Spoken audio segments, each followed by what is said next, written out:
Okay, so today we're going to talk about how to find information in stored procedures. Now, there are so many cool tools that you can use to find data in stored procedures. However, there will always be some companies that you may work for that don't allow you to use those third-party tools.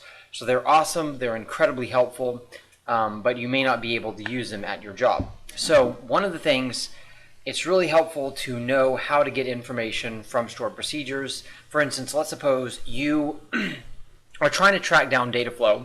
You have duplicates in a billing table, for instance, and you happen to know, and you'll know this as you troubleshoot duplicates more, but you happen to know that there's more than likely duplicates in one of the tables that populates the billing info. So you need to find which tables have that information in them, or have the duplicates in them. And so what you want to do is you want to figure out what tables are inserting into that billing table. Now, a lot of companies will use stored procedures, so knowing where to find information in stored procedures will help you shorten the length of finding that information. The other thing too as well is knowing where everything is at in stored procedures in general will help you be able to track the data flow. As you know the data flow to the entire processes at a company, the better you'll be at your job. So companies usually take about 6 to 12 months risk hiring someone, and in that time you're learning where all the data are going, you're learning their entire processes. Knowing this tool will be very handy when you first get a job at a company. So, and this again assumes that you can't use some of those cool third-party tools. So what we're going to do is we're going to look for stored procedures with certain information in them. So we're going to look through the sys views and sys tables and views. I think these are all views this time. And so right off the bat, you'll notice I'm going to go to syscomments, sys.syscomments, and you'll see create procedure. So here's our stored procedures. And you'll notice they're saved as create procedure. Now, I want to know text. I want to know what's the name of these procedures, right? I mean, you can look and you can parse it out and you can sit there, it's dbo.stp, yada, yada, yada. But we could also go ahead and join sys.procedures, and we can join on the ID field on syscomments to the object ID in sysprocedures. And you can look at those tables to verify that that's correct. Of course, it does help if you actually put the name. That was my bad. Okay, there we go. So now I have the text that I'm looking for, or basically the query that I'm looking for.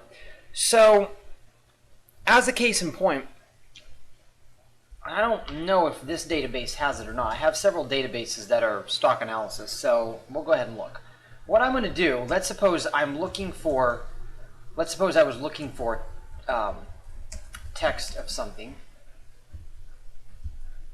Now you'll notice this is going to be a light query. This is not Sargable, this is not the best performance query, but let's say you were looking for a table that was populating billing, right? Let's just say hypothetically in our example, we're looking for the tables that are populating billing.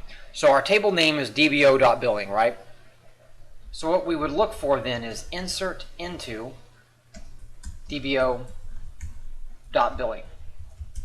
Or we could just look for dbo.billing. And that'll look through all of this text for that. That's the light query. Now I'm going to use a more relative example here. So I'm going to sit there and see, and this will be a good test. I can see if I have the stored procedure, because like I said, I have different databases. One of my stock analysis database, which is in 2012, I want to say I have a couple of hundred stored procedures, and as you can see in this one I only have 12. So I wonder if I have the indexing one here. Aha, I do. Build indexes. There we go. And then this one is the administrative task. This one re-indexes the table. Okay, so for instance, if I was looking for the procedure, these are SQL Server Express, so that's the reason why I have re-indexing, not as a job.